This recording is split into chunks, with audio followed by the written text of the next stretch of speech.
WHO heran, Indonesia yang berpenduduk 270 juta belum ada satu pun kasus virus corona. Bagaimana doa agar kita selalu terhindar dari mara bahaya? Pagi habis sholat subuh baca zikir harian. Fatihah sekali, awal Al-Baqarah 5 ayat sekali, ayat kursi sekali, ujung Al-Baqarah 3 ayat dari lillahi mafis 1 kali, Qul huwallah 3 kali, Qul bil falaq sekali, Qul bin nas sekali. Itu bacaan terpendek. Di mana sampai detik ini tidak ada satupun saudara kita Muslim Uighur di Xinjiang yang terkena virus corona. Yang terkena 200-an orang semua adalah orang Han atau komunis Cina. Begitu sudah ikhtiar, Allah menuntut pada Anda dengan penyakit itu, ikhtiar Anda, bukan sembuhnya Anda. Sembuh itu urusan Allah, bukan urusan Anda. Kadang-kadang ada orang yang telah ikhtiar kemana-mana, dokternya bagus, uang banyak, tapi nggak sembuh-sembuh. Karena yang Allah tuntut dari penyakitnya bukan sembuhnya, kedekatannya dengan Allah Subhanahu wa Ta'ala.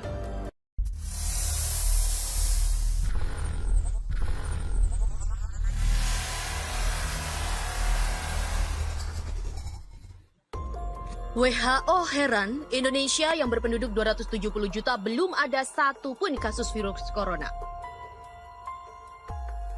Dilansir dari laman Instagram jihad_konstitusi, di mana postingan ini telah disukai sebanyak 1060 orang dan yang mengomentarinya sebanyak 31 komentar. Saat berita ini diturunkan, pada Jumat 7 Februari telah ada 31.400 kasus virus corona di 25 negara. 630 orang di Cina yang terjangkit telah meninggal. Organisasi Kesehatan Dunia WHO heran, Indonesia belum ada satu kasus pun virus corona, padahal semua negara tetangga Indonesia sudah terjangkit. Organisasi Kesehatan Dunia mengatakan Indonesia harus berbuat lebih banyak untuk mempersiapkan kemungkinan wabah virus corona.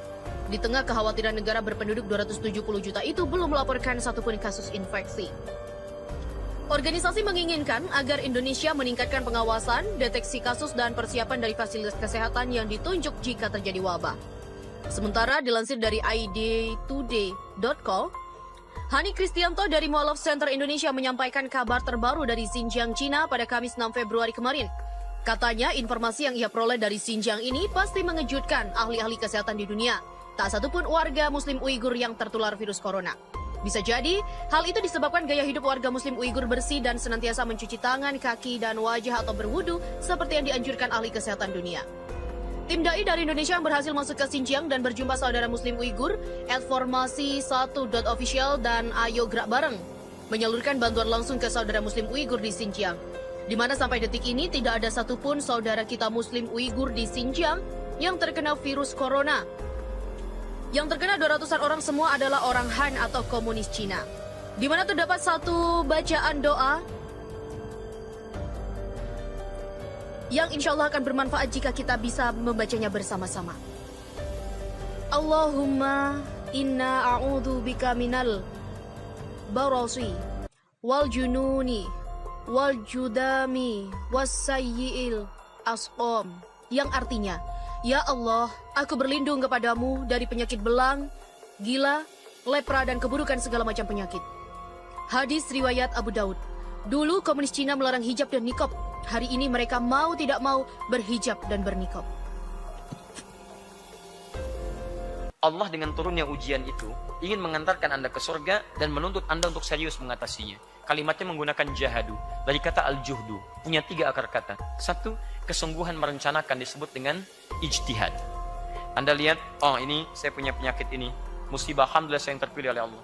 Maka saya ditantang, kemudian dengan adanya ini, supaya saya dengan izin Allah mengatasi penyakit ini. Ikhtiar, rencanakan. Mana pilih dokter yang baik sesuai dengan budget yang Allah kirimkan. Jangan rasakan kurang cukup pada Allah, Anda kembali kepada Allah, maka Allah tidak punya batas dalam rezekinya. Minta. Kadang-kadang rezeki yang datang cepat itu bukan dari kerja keras Anda untuk berusaha. Kadang-kadang ketika Anda bermohon khusyuk kepada Allah Subhanahu wa Ta'ala, di situ datang solusi.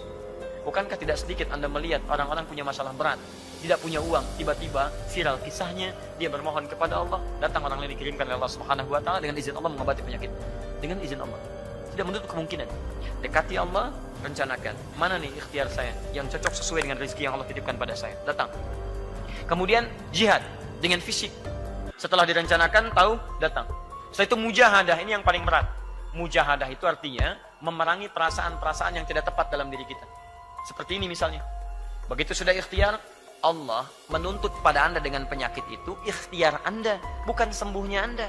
Sembuh itu urusan Allah, bukan urusan Anda. Kadang-kadang ada orang yang telah ikhtiar kemana-mana, dokternya bagus, uang banyak, tapi nggak sembuh-sembuh. Karena yang Allah tuntut dari penyakitnya bukan sembuhnya, kedekatannya dengan Allah Subhanahu wa Ta'ala. Bukankah saat sakit dia banyak istighfar?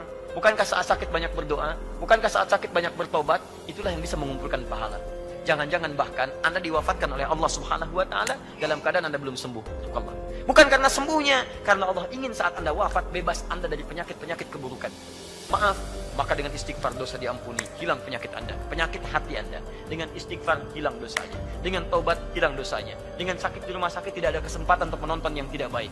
Masya Allah, yang kelihatan itu saja. Tidak ada kesempatan untuk bergibah, tidak ada kesempatan untuk berbuat maksiat lagi, ditahan di situ. Kembali kepada Allah dalam keadaan yang terbaik. Bukankah luar biasa? Kalau cara pandang seperti ini, nikmat kehidupan kita. Setiap orang punya masalah. Saya juga sama. Apakah Ustadz tidak punya masalah? Punya.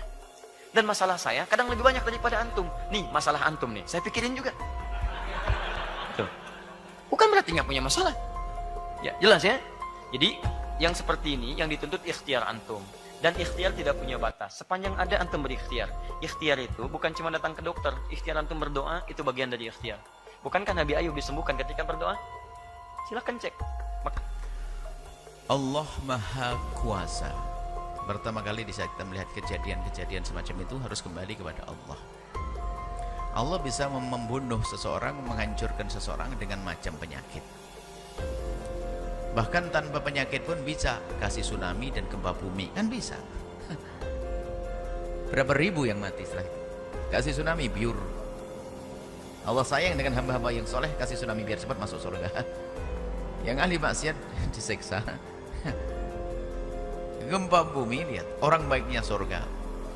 Dikasih sakit seperti yang ditanyakan, penyakit itu kan bermacam-macam. Kalau bagi ahli iman akan jadi tabungan pahala nanti di akhirat. Kalau bagi orang yang tidak beriman, muqaddimah siksa sebelum siksa di akhirat. Jadi orang beriman tuh nyantai di dalam urusan-urusan yang semacam itu. Di saat diberi sakit, bahwasanya dia ya sadar bahwasanya dengan sakit lalu dia sabar akan jadi pahala yang besar dan sebab pengampunan dari Allah Subhanahu wa Ta'ala. Dan kita harus tahu bahwasanya musibah itu bisa Allah timpakan kepada siapa saja. Fitnah itu akan bisa Allah timpakan kepada bukan orang yang berbuat zalim. Yang la tusibah dan la dzalamu minkum khasah, tidak akan menimpa kepada orang yang bermaksiat saja, tidak.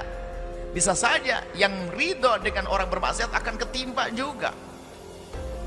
Mungkin semacam itu. Jadi ada sebuah tempat dia melakukan kemaksiatan lalu Allah timpakan musibah, orang berimannya kena. Cuman buahnya orang beriman ini nanti tetap selamat di akhirat. Baik. Jadi semacam itu, musibah akan selalu ada.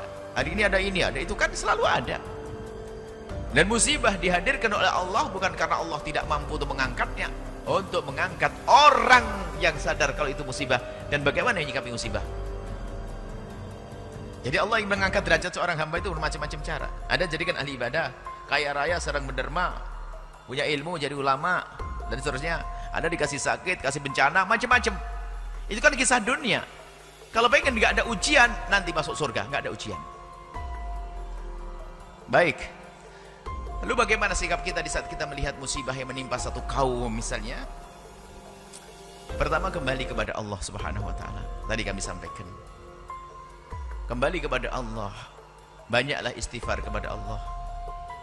Jadi kalau ada musibah itu adalah jangan sombong kepada Allah. Karena bisa saja musibah itu karena dosa-dosa kita. Banyak istighfar kepada Allah agar Allah jauhkan dari musibah. Istighfar yang banyak. Istighfar, astagfirullah, astagfirullah. Kemudian setelah itu berdoa.